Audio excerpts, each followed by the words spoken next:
Oui, tout simplement, je voudrais savoir qu'est-ce que la Cour pénale internationale, ses attributions, ses compétences. The International Criminal Court is a permanent international court. La Cour pénale internationale est une cour internationale permanente qui a été créée en vue d'ouvrir des enquêtes, de poursuivre et de juger des personnes accusées d'avoir commis les crimes les plus graves touchant l'ensemble de la communauté internationale, à savoir le crime de génocide, les crimes contre l'humanité et les crimes de guerre. Crimes against humanity and war crimes. When a state becomes a party to the Rome Statute, it agrees to submit itself. Lorsqu'un État devient partie au statut de Rome, il accepte de se soumettre à la compétence de la Cour pour les crimes visés dans cet instrument.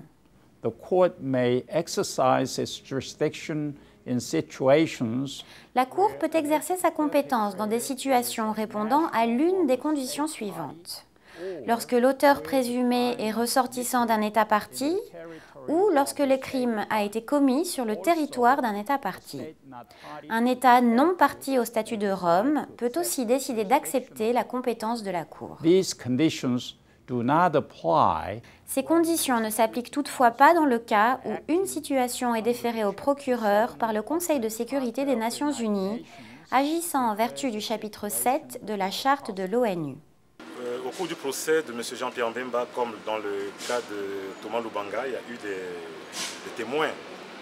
Bon, quand Mbemba, si procès il y a, le jour où il passera là-bas, on aimerait savoir comment vous allez procéder pour identifier les véritables victimes, les femmes qui ont été effectivement violées, ou les hommes qui ont été effectivement violés, ou les personnes qui ont subi de véritables dommages de la part des Banyamulenge, pour éviter d'avoir des victimes en fait, qui ont été fabriquées. Comment ferez-vous? Les témoins sont appelés à déposer leurs témoignages devant les juges, soit par la Chambre, soit par les parties à la procédure. Ils diffèrent des victimes qui demandent à participer à la Cour pour exprimer leur point de vue et présenter leurs demandes. La Cour pénale internationale a mis au point un système permettant aux victimes de demander à participer aux procédures. Pour cela, elles doivent remplir un formulaire de participation et les renvoyer à la section de participation et de réparation des victimes. Ce formulaire contient notamment des informations visant à établir quelle est la victime des crimes relevant de la compétence de la Cour dans le cadre d'une situation soulevée devant la Cour. Le greffe transmet ensuite ces demandes de participation au juge concerné qui décide si le demandeur peut ou non participer à la procédure devant la Cour, à quelle phase et selon quelle modalité. Les juges de la CPI sont des personnes jouissant d'une haute considération morale, connues pour leur intégrité, leur impartialité et ayant une grande expérience pertinente au regard de l'activité judiciaire de la Cour.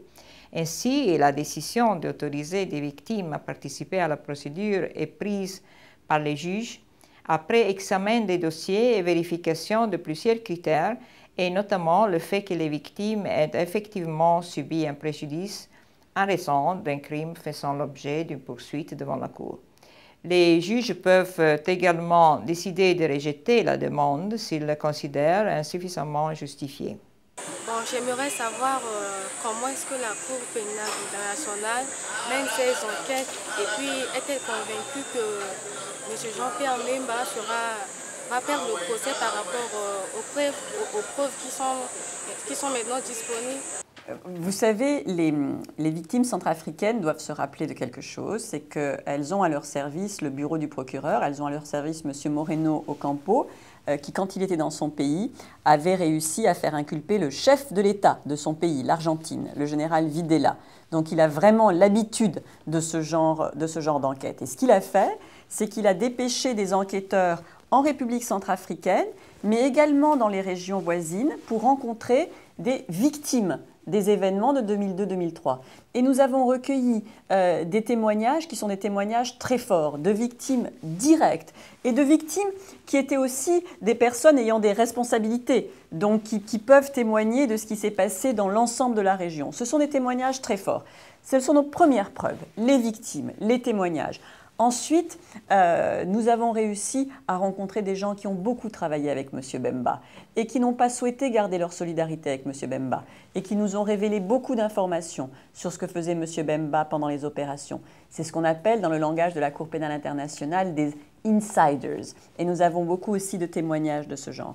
Nous utilisons, c'est un troisième élément de preuve, des vidéos, des interviews, des documents publics, car M. Bemba, à l'époque, ne savait pas qu'il allait être poursuivi. Et donc, il parlait assez clairement des crimes qu'il avait ordonnés.